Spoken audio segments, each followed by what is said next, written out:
انجیر اور زیتون میں کوئی خاص چیز ہے جس کی اللہ نے قرآن میں قسم اٹھائی ہے؟ اللہ تعالیٰ کی عادت ہے کہ کبھی بھی اپنے پیغمبروں کی خوراک وہ چیز نہیں بناتے جو صحت کے لیے نقصان دہ ہو، اور قرآن میں ایسی چیز کا تذکرہ نہیں کرتے بطور نعمت کے جو صحت کے لیے نقصان دہ ہو۔ تو اس یقیناً انجیر اور زیتون میں کوئی اضافی چیزیں ہیں کہ اللہ نے قرآن میں انار کا بھی ذکر کیا، اللہ نے انگور کا بھی ذکر کیا، مگر میرے علم میں ایسی کوئی آیت نہیں جس میں انار یا انگور کی قسم اٹھائی ہو۔ تو یہ بھی یقیناً بہت بہترین پھل ہیں، لیکن انجیر اور زیتون کی اللہ قسم اٹھا رہے ہیں کہ یہ گواہ ہیں کہ انسان بہت بہترین ہے۔ تو اس سے ایک تو پتہ یہ چلتا ہے کہ ہمیں انجیر اور زیتون کو اپنی خوراک میں شامل کرنا چاہیے۔ آج کل کیا کھایا جا رہا ہے؟ چائے پی جا رہی ہے، گٹکے کھا رہے ہیں لوگ، پان کھا رہے ہیں، الٹی الٹی چیزیں، بازار سے بنی ہوئی چیزیں، دودھ پیک خرید کے پی رہے ہیں جس کے دودھ ہونے پہ ہی شبہ ہے کہ پتہ نہیں یہ دودھ ہے بھی یا نہیں، اور ایک سوچی سمجھی سازش کے تحت بازاری چیزوں کو پروموٹ کیا جا رہا ہے، اس پہ اشتہار بازی پہ خرچہ کیا جا رہا ہے، ڈاکٹروں کو باقاعدہ خریدا جاتا ہے اور وہ جعلی چیزوں کے فضائل لوگوں کو سناتے ہیں۔ لوگ یہ سمجھتے ہیں کہ ڈاکٹروں میں دو نمبری ہو ہی نہیں سکتی، یہ غلط ہے۔ بہت سارے ڈاکٹر لوگوں کو بہت ساری غلط چیزوں پہ لگا رہے ہیں۔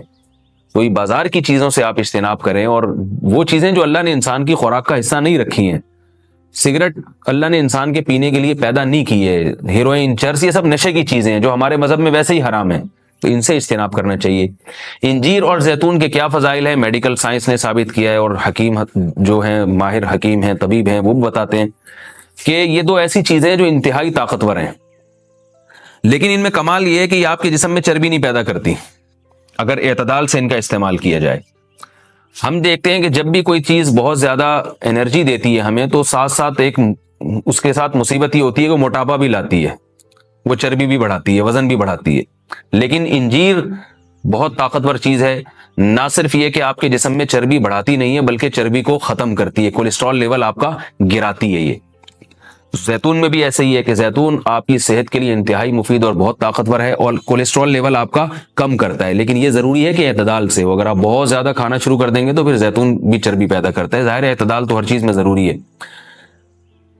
اور کچھ چیزیں ایسی ہیں انجیر اور زیتون میں جو میڈیکل سائنس کہتی ہے کہ انجیر پیٹ کے کیڑوں کو ختم کرتی ہے، انجیر قبض کو ختم کرتی ہے، قبض کا سب سے بہترین علاج ہی انجیر ہے۔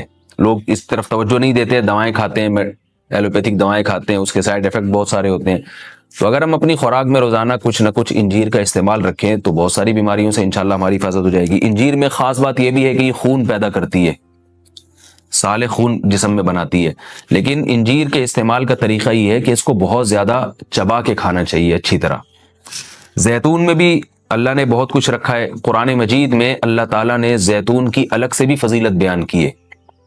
فرمایا کہ اللہ نے اپنے نور کی مثال دی ہے قرآن میں، اللہ نور السماوات والارض مثل نورہ کمشکات فیہا مصباح المصباح فی زجاجہ الزجاجۃ کأنہا کوکب دری یوقد من شجرۃ مبارکۃ زیتونۃ لا شرقیۃ ولا غربیہ۔ اللہ نے فرمایا کہ میری مثال اس نور کی ہے، یعنی ہدایت کی ہے، کہ جیسے کسی اندھیرے میں کوئی چراغ رکھا ہو۔ اب اس چراغ میں اللہ نے مثال کس دی ہے؟ یعنی زیتون کی دی ہے، کہ وہ چراغ جس کو زیتون کے تیل سے جلایا جا رہا ہو، یعنی ایسے تیل سے جو مبارک درخت سے نکالا گیا ہو۔ تو اللہ نے وہاں بھی قرآن مجید میں سورہ نور میں بھی زیتون کے درخت کو اللہ نے مبارک درخت کہا ہے۔ ایک اور مقام پہ قرآن مجید نے زیتون کی تعریف کی ہے، فرمایا کہ وَشَجَرَةً تَخْرُجُ مِن طُورِ سَيْنَاءَ تَنبُتُ بِالدُّهْنِ وَالصِّبْغِ لِلْآكِلِينَ۔ اللہ وہ ذات ہے جس نے ایسا درخت پیدا کیا جو طور سینا میں پیدا ہوتا ہے، یعنی کوہ طور میں پیدا ہوتا ہے وہ درخت، اور تنبت بالدہن جو تیل لے کر پیدا ہوتا ہے، اور صبغ للآکلین کھانے والوں کے لیے سالن کا کام دیتا ہے، یعنی لوگ روٹی اس تیل سے لگا کے کھاتے ہیں، سالن کا کام دیتا ہے وہ۔ تو اب یہاں مناسبت دیکھیں کہ اللہ نے زیتون کا اس آیت میں ذکر کیا اور ساتھ ساتھ بتایا کہ یہ وہ زیتون ہے جو کوہ طور پہ پیدا ہوتا ہے، اور کوہ طور ویسے ہی ایک ایسی جگہ ہے جہاں اللہ نے لوگوں کی ہدایت کے لیے وحی کو نازل کیا۔ تو پتہ یہ چلا کہ زیتون میں جہاں جسمانی فوائد ہیں وہاں کچھ روحانی فوائد بھی ہیں، کیونکہ اللہ نے اس کو مقدس جگہ پہ پیدا کیا ہے، اور وہاں کا تذکرہ اللہ نے کوہ طور کا تذکرہ اس کے ساتھ ساتھ کیا ہے۔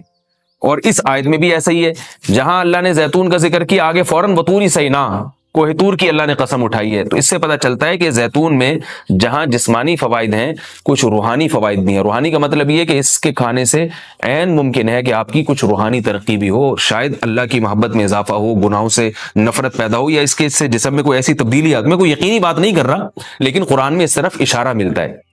اس سے ہمیں کیا پتہ چلتا ہے کہ یہ جو ہم مختلف قسم کے کوکنگ آئل استعمال کر رہے ہیں، ان سے آہستہ آہستہ اپنی جان چھڑانی چاہیے اور نیچرل چیزوں پہ آنا چاہیے۔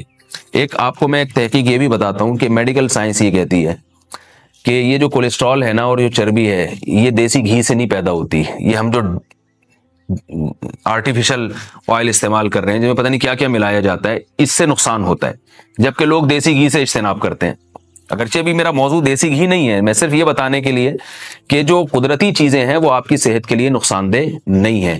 آپ کھانے میں اگر زیتون نہیں استعمال کر سکتے تو دیسی گھی استعمال کرنا شروع کر دیں، تو انشاءاللہ اس سے بھی جو بہت ساری بیماریاں ہارٹ کی اور بلڈ پریشر کی اور پتہ نہیں کیا کیا بیماریاں پیدا ہو رہی ہیں، اس میں بھی انشاءاللہ کمی آئے گی۔ اور یہ بھی ہمیں اس آیت سے سبق ملتا ہے کہ آپ قرآن مجید کا معجزہ دیکھیں۔ ابھی چند دن پہلے کسی حکیم کے توسط سے مجھے پتا چلا، انہوں نے مجھے بتایا کہ میں نے پوچھا کہ بھئی انجیر اور زیتون، انجیر کھانے کا سب سے بہترین طریقہ کیا ہے؟ تو ان حکیم صاحب نے بتایا کہ آپ انجیر کو زیتون میں ڈبو کے استعمال کریں، یعنی انجیر کے ٹکڑے کریں اور 2-3 چمچے زیتون کپ میں ڈالیں اور اس میں انجیر کے ٹکڑے کر کے ڈبو دیں آپ اس میں، اور رات کو آپ ڈبو دیں اور صبح اس کو استعمال کر لیں، وہ زیتون بھی کھا لیں ساتھ میں۔ تو اس وقت میرا ذہن اس طرف نہیں گیا۔ اب آج جب میں یہ اس آیت کا درس دے رہا تھا تو مجھے خیال آیا کہ یہ تو اللہ نے خود قرآن میں دونوں کا ساتھ ذکر کیا ہے۔ حکیم تو آج کہہ رہے ہیں 1400 سال کے بعد کہ ان دونوں کا ملاپ بہت بہترین ہے صحت کے لیے، تو قرآن میں اللہ نے کیسے دونوں کا ساتھ ساتھ تذکرہ کیا ہے؟ تو یہ عجیب اتفاق ہے، اور بلکہ قرآن کی بلاغت ہے اور قرآن کا ایک قسم کا معجزہ ہے کہ آج بہت ساری چیزیں جن کی تحقیق ہو رہی ہیں وہ قرآن میں اللہ تعالیٰ نے ان کے اشارے پہلے سے دے دیے ہیں۔ انجیر اگر آپ زیتون میں ڈبو کے استعمال کرتے ہیں تو اس کے کیا فوائد ہیں؟ ایک فائدہ تو یہ ہے کہ انجیر کو چبانا آسان ہو جاتا ہے، ورنہ انجیر بہت سخت چیز ہوتی ہے، اس کا چبانا آپ کے لیے مشکل ہے۔ جب آپ اس کو زیتون میں ڈبو دیں گے، آپ صبح جب کھائیں گے تو آپ کو پتہ چلے گا کہ وہ